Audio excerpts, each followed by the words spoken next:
आज ही मैंने किसी न्यूज चैनल में देखा जिसमें योगी आदित्यनाथ ने अपनी तकरीर में कहा कि बटोगे तो कटोगे। लोग काफी एतराज कर रहे हैं उस बात पर, मगर मैं ये कहूंगा, बीफ के नाम पर, मॉब लिंचिंग के नाम पर, घर वापसी के नाम पर, सर पे टोपी पहनने के नाम पर, दाढ़ी पालने के नाम पर जो तुम काट रहे हो, क्या ये तुम्हारी नफरत हिंदुस्तान के सबसे बड़ी अक़लियत से, क्या ये मुल्क को कमजोर नहीं कर रही है? इसका जवाब दो मुझे। अगर हिंदू और मुसलमान को तुम लड़ाओगे, हिंदू और मुसलमानों को नफरत कराओगे, तो क्या यह मुल्क को कमजोर करने के बराबर नहीं है? और अगर मैं कह रहा हूं, मैं अकबर ओवैसी मुसलमान, ला इलाहा इल्लल्लाह मोहम्मद रसूलुल्लाह कलमा पढ़ने वाला मुसलमान, इस मुल्क का किराएदार नहीं है।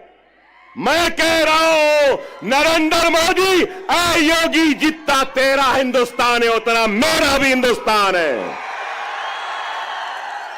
हिंदुस्तान न तेरी जागीर है न मेरी जागीर है। हिंदुस्तान हिंदू, मुस्लिम, सिख, ईसाई, पारसी, हर मजहब के मानने वालों का है। मजहब भगवान अल्लाह गॉड को नहीं मानने वाले का भी है, किसी एक का नहीं है।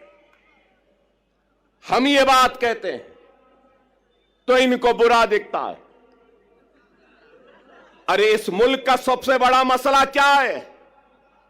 बेरोजगारी। इस मुल्क का सबसे बड़ा मसला क्या है? महंगाई। इस मुल्क का सबसे बड़ा मसला क्या है? हर 2 मिनट 3 मिनट को रेप होते हैं। इस मुल्क का सबसे बड़ा मसला क्या है? ग्रेजुएट्स को नौकरियां। इस मुल्क का सबसे बड़ा मसला क्या है?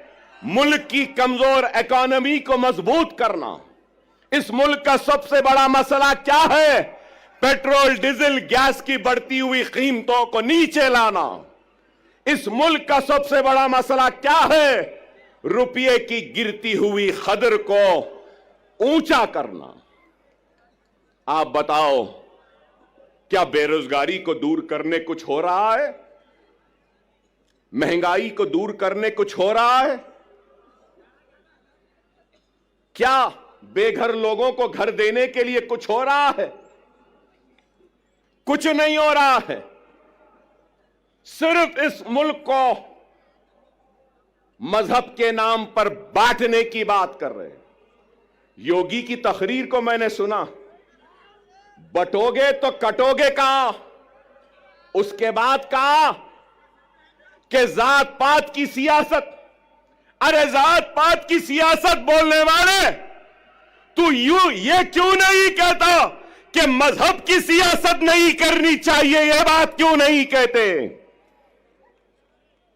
ये तो मजहब की सियासत करेंगे, नफरत के बीज को बोते जाएंगे, असल मसाइल से तवज्जो हटाते रहेंगे।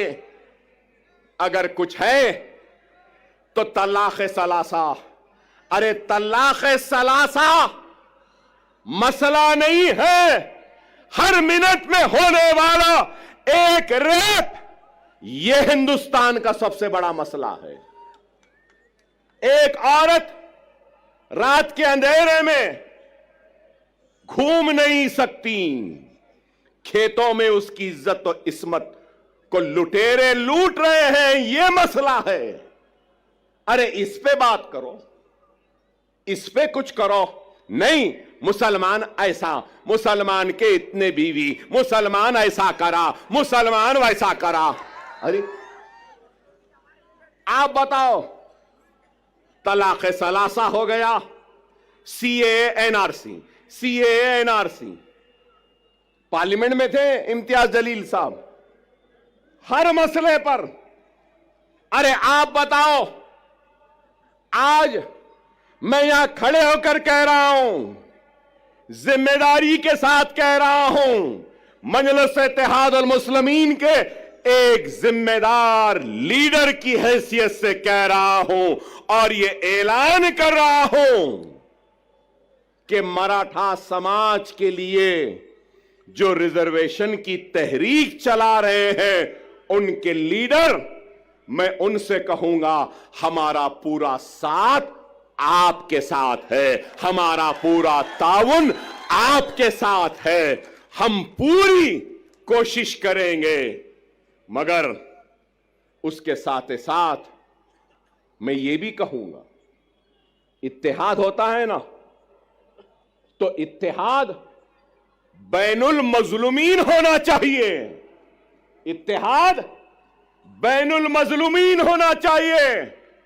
हिंदुस्तान में जुल्म का शिकार अगर कोई है तो वो मुसलमान है, हिंदुस्तान में जुल्म का शिकार अगर कोई है तो वो दलित है, हिंदुस्तान में जुल्म का शिकार अगर कोई है तो वो पसमानदा तबकात है।